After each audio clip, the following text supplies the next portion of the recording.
mom's gonna and I'm not gonna be in the room, and I'm gonna feel the guilt of that for the rest of my life.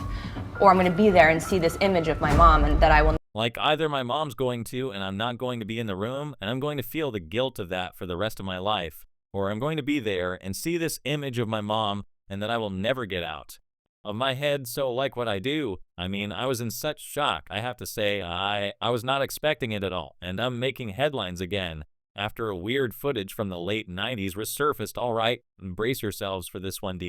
Amore's daughter just put her mom on blast, exposing her as the biggest creep in Hollywood. And trust me, the DTs she's dropping are wild. Is this just a family drama, or is DI hiding some skeletons in her Hollywood closet? Let's unpack it all. But that's not the first time the Willis girls have talked about how their mom's dark secrets have impacted their lives, which makes everyone wonder what secrets does Demi hide. Could it be any worse than whatever Diddy's kept hidden until he was arrested? Well, let's dig deeper into the details. So on Jada Pinkett Smith's Red Table Talk rumor, and Tula Willis shamelessly opened up about their anxiety-ridden childhoods, exposing their mom's influence in their lives. Totally did on like he's a hot-looking dude. I mean, he was one of many on the wall. But I just was so fascinated with why is it being seen as like obscene while everyone is wondering why an adult is kissing a child. People are saying it's a pattern with DI right now. It's pretty obvious that Demi has always loved younger boys and men. And here's why, aside from kissing her 15-year-old co-star Philip Tanzini. One more time, this is completely inappropriate for DI to be kissing a child. If you think it's okay, imagine what would happen if the roles were reversed and an older man kissed a 15-year-old girl in that manner. I'm sure the idea disgusts you all. Ashton was 15 years younger than her when they got married, yep, and that's not to mention her steamy relationship with Sean Friday, who was 24 years younger than her, and Daniel Hum, who was 15 years younger than the actress. Well, it all makes sense now why Demi, at 41, comfortably got married to Ashton, who was 25 years old, so a mic-dropping moment came when Demi revealed what it was like growing up under her mother, and y'all will be shocked to learn that Demi was raped by a man who paid her mother $500 when she was 15 years old. According to her, she felt both traumatized and betrayed by her mother as a teenager. Now, I didn't just drop on a man's lap. It all started when her mother took her to bars as a teenager so that men would notice them. And yeah, her mother's plan worked. She's 15 years old when she comes home one night, and an older man they know is in the apartment with the key she said it was, and a devastating betrayal revealed by the man's heartbreaking question. How does it feel to be by your mother for $500? Do you believe she sold you? I think in my deep heart. No, I don't think it was a straightforward transaction, but she still did give him the access and put me in harm's way. But here's the kicker. DI and Ashton co-founded Thorn Digital Defenders of Children, dedicated to helping children who have been trafficked or exploited. And sincerely, it would make so much sense if she founded the organization alone because she was exploited as a child.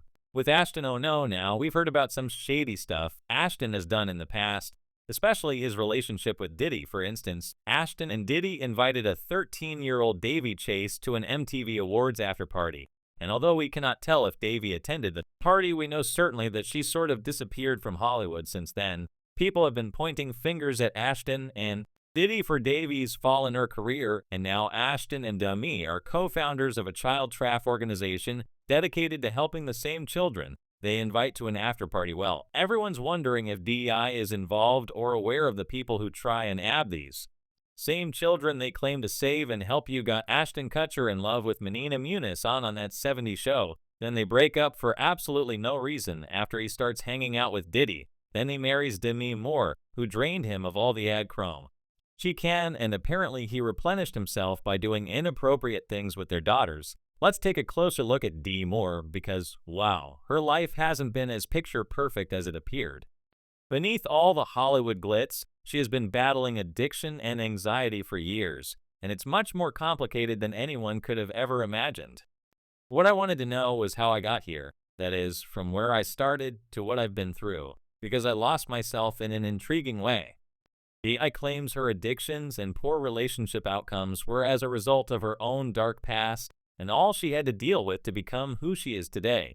During her interview on the Red Table, Demi revealed that apart from her addiction to substances, she was addicted to Ashton too, in the codependency like my addiction to Ashton, and that was probably almost more devastating because it took me seriously away emotionally.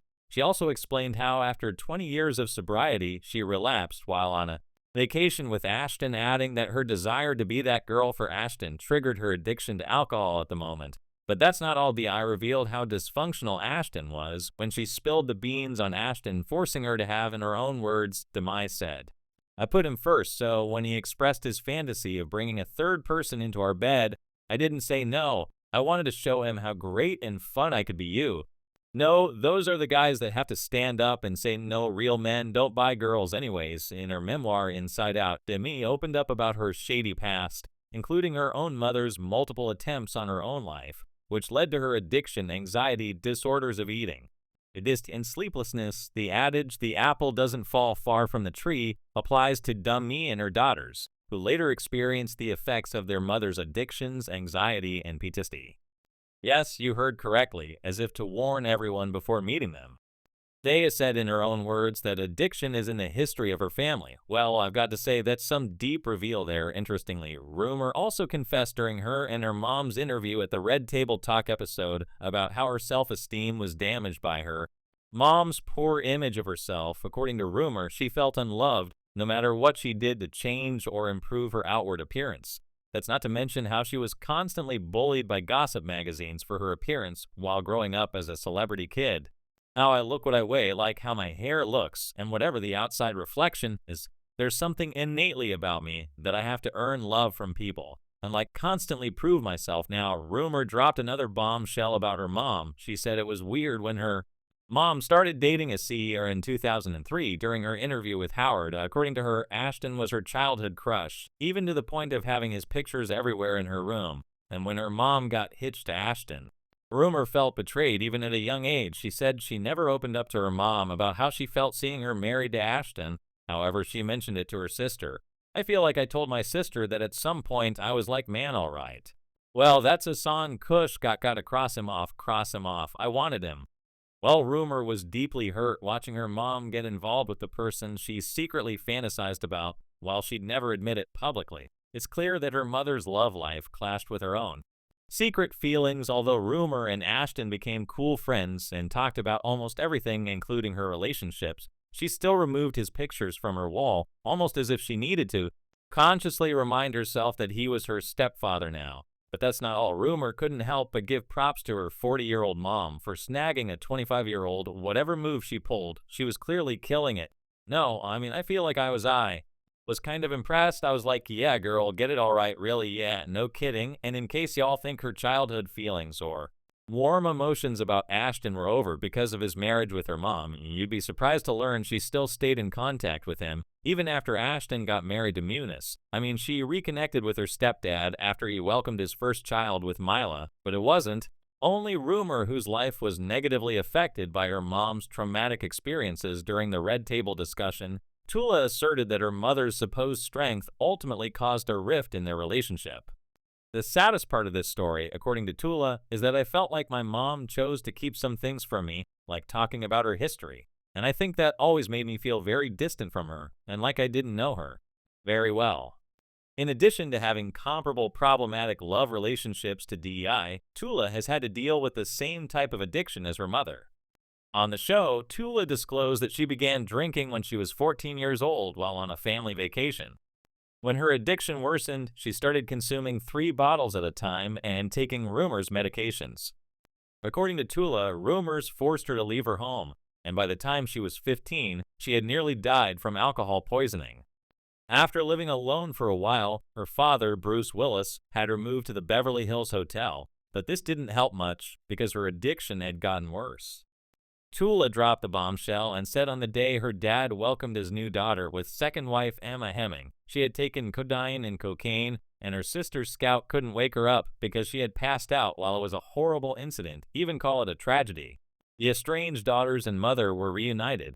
Tula had to move in with her mother after 3 years of separation. During their discussion on the Red Table, Tula claimed she had to seek professional treatment for her addiction after moving into her mother's home. Tula claimed she knew she needed to go take care of herself because beyond her addictions, she was also struggling with depression. According to her, she didn't sleep, and she didn't want to talk to anyone, she wrote. I was so removed from my body and from my mind that it was like I was living in a cardboard replica of what life should be, not even so much because I was doing drugs, but because I was so sad and so unhappy. Well, Tula's case brought the entire family together as everyone sought ways to help her become sober again. There were intriguing reports that the five of them were doing this for the first time in years. After a long period of separation, Bruce, Dee, and their three daughters were reunited.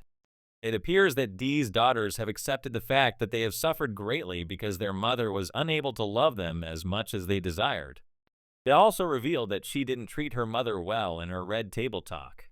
I did not speak to her mother for almost 10 years after she sold stories about her daughter and grandchildren to the tabloids.